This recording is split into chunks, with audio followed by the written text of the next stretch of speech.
The Mankato Deanery of the Winona Diocesan Council of Catholic Women welcomes you to the 1958 Centennial Commemoration by the Catholic School of the Air. This program is one of a series entitled Catholic Educational Beginnings in Minnesota. It is presented by the College of Saint Benedict, located in central Minnesota.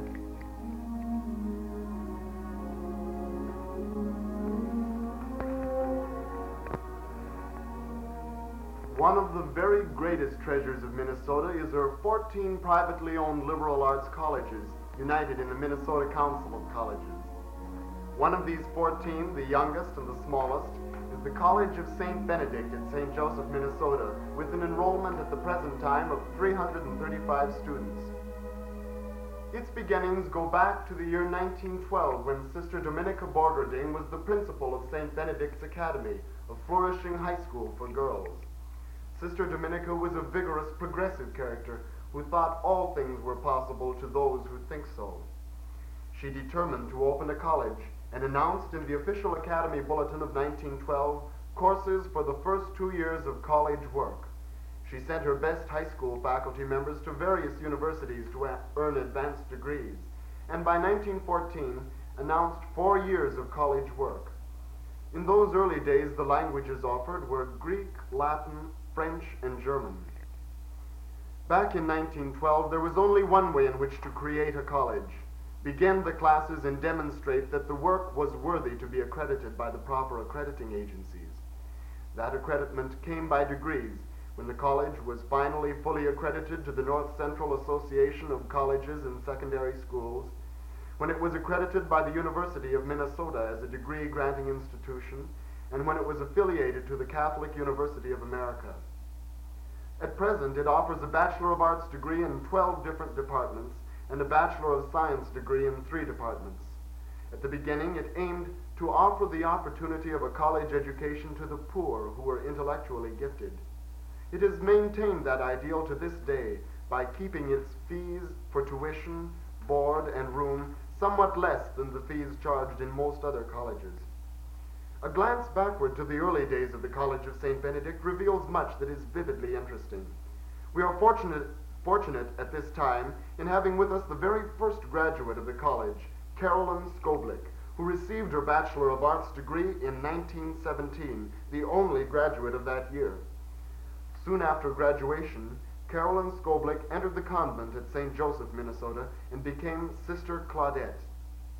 Sister Claudette, what are your impressions of the young college you knew in 1917? Very good impressions. And I really have a basis for comparison. You see, I had done my junior college work at a state college in Winona, and I found the classes at St. Benedict's to compare very favorably with the courses at the state college. Sound in subject matter, effectively taught, very human, alive, and interesting. What do you remember about recreation at St. Benedict's 41 years ago? Well, the girls went in wholeheartedly for sports. Tennis, skating, hiking, golf were very popular. As you know, the college has an unusual campus of 550 acres. There was virgin woodland to explore, and the girls loved to get into very full bloomers, navy blue, and to put on white midi blouses in readiness for all sorts of outdoor activities. Well, Sister Claudette, how did the sisters accept this vigorous outdoor life on the part of the students? They themselves were leaders in it. They skated with the girls and played tennis with them. Sister Jeanette was a wonderful outdoor woman, over and above being a fine professor of philosophy. She knew practically every flower, tree, bird, and bush in the state. The girls loved going out with her, and they picked up a great deal of botany and biology in the most informal and pleasant conversations.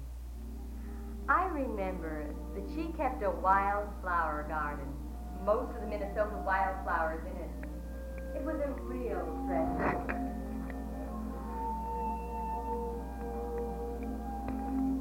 Oh, those deep blue wood violets, aren't they gorgeous? But don't you pick one. Sister Jeanette would have a fit. There she is. Doesn't she look funny in her straw hat and big apron, digging away there in the dirt? Hello, Sister Jeanette. You digging for gold? No, I'm making a ditch to carry the water down there for my lady slippers. They have to have marshy ground. Oh, those gorgeous pink and white moccasin flowers. Are they ever wonderful? Moccasin flowers? That is the correct name only for the purplish stemless variety. If stupid people keep calling these pink and white lady slippers by the name of moccasin flowers, the name will surely stick. Actually, the name of these flowers is Cyropedium reginae. What a jawbreaker. Does it mean anything? Of course. Shoe of Venus the Queen. Cypre or cypress, another name for Venus. Pedium, shoe. Reginae, queen. Shoe of Venus the Queen. Isn't that our state flower or something? It was declared our state flower by the legislature in 1902. But just 9 years before that date, the legislature made a fool of itself. How so? It selected as our state flower a lady slipper that does not even grow in this state. Such stupidity. Now this one, the shoe of Venus, I found right down in our own tamarack swamp. I'll show you where they grow if you want to come along on Saturday afternoon. The yellow lady slippers are down there too, and I'm going to bring some up here for my garden. How many Minnesota flowers do you have here now, Sister Jeanette? Only 82 varieties. That's only a start.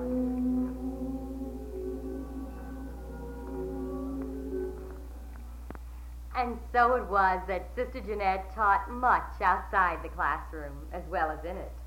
But what about the arts, Sister Claudette? Drama, music, dance, and the like. Oh, those early days marked the golden age of drama at Saint Benedict. The plays were tremendous.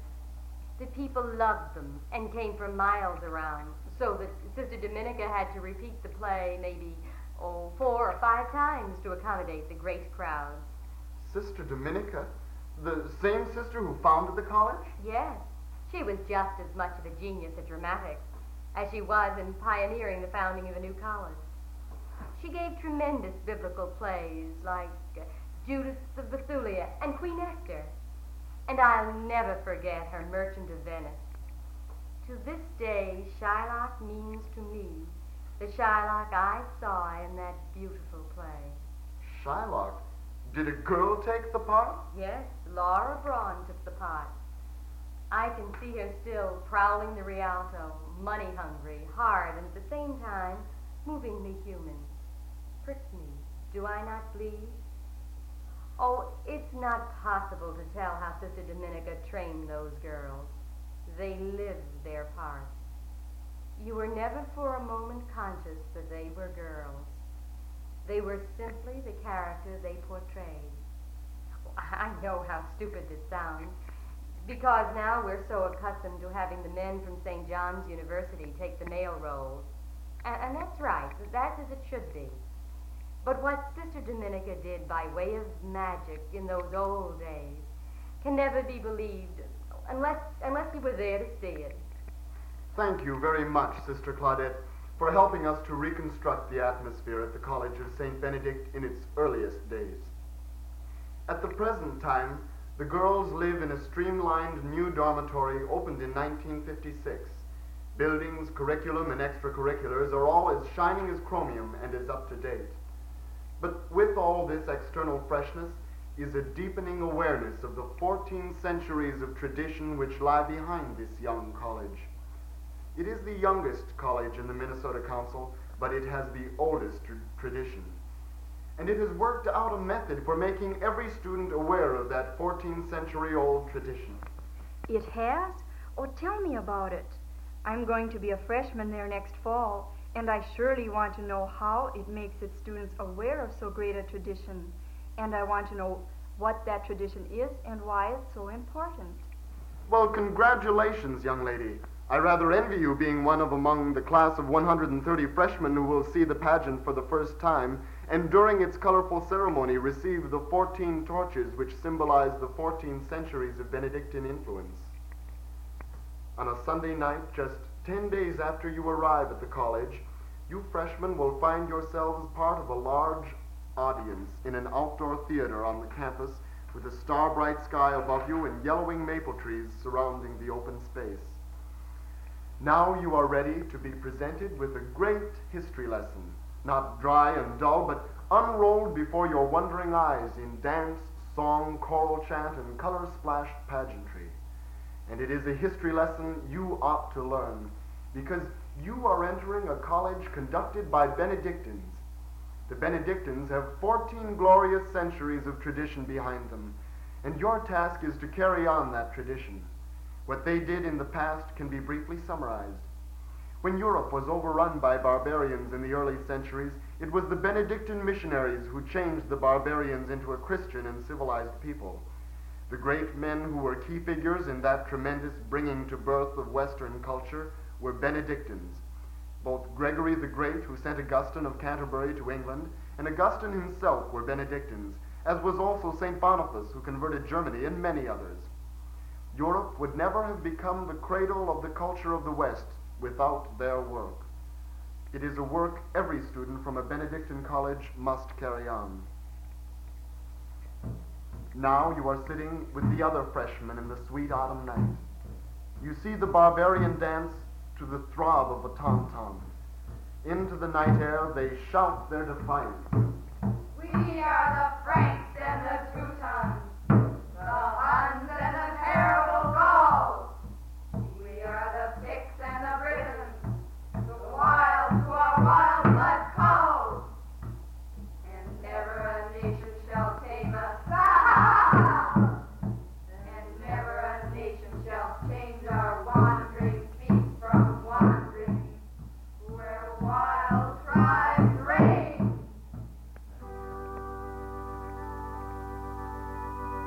They sense the coming of the light of Christianity in spite of all their defiance, and they shudder away from the thought of it. Into the midst comes Saint Benedict and lights a great bonfire. The flames flicker, mount, flash out into great banners of light. Round the fire are flame dancers, 14 lovely girls in flame-like costumes of gold and crimson. See them rise with the mounting flames. See their arms swaying with the firelight. See them leap in circles round the fire, their scarlet costumes catching the ruddy light, their pale blue scarves soft as blue smoke floating over their heads. They leap outward to the barbarians. They bring the barbarians the light of Christ, but the wild men resent it. They rise up to fight the flame dancers.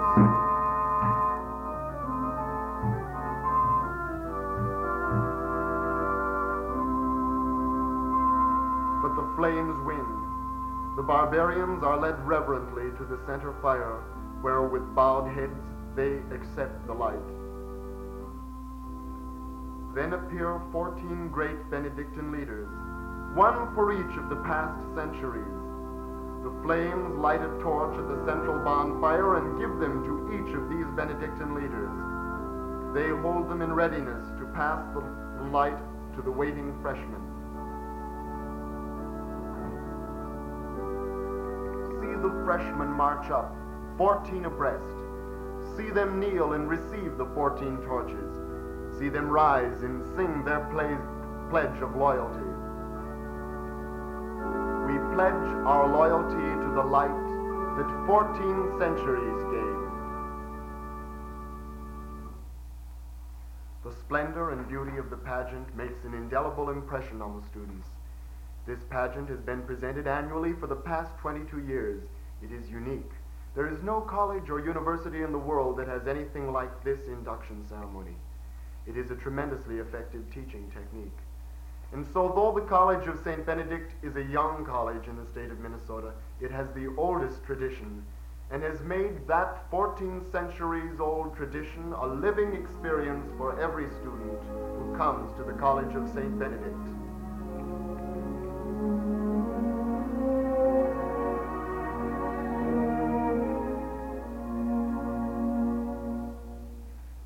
You have been listening to a program produced by the College of Saint Benedict at St. Joseph and presented by the Mankato Deanery of the Winona Diocesan Council of Catholic Women. This has been one of a series of programs produced especially for the 1958 centennial year under the heading Catholic Educational Beginnings in Minnesota. Public service time was made available for this broadcast by your local radio station. Now here's your announcer who will give you the date and time when you may hear the next program in this series of broadcasts.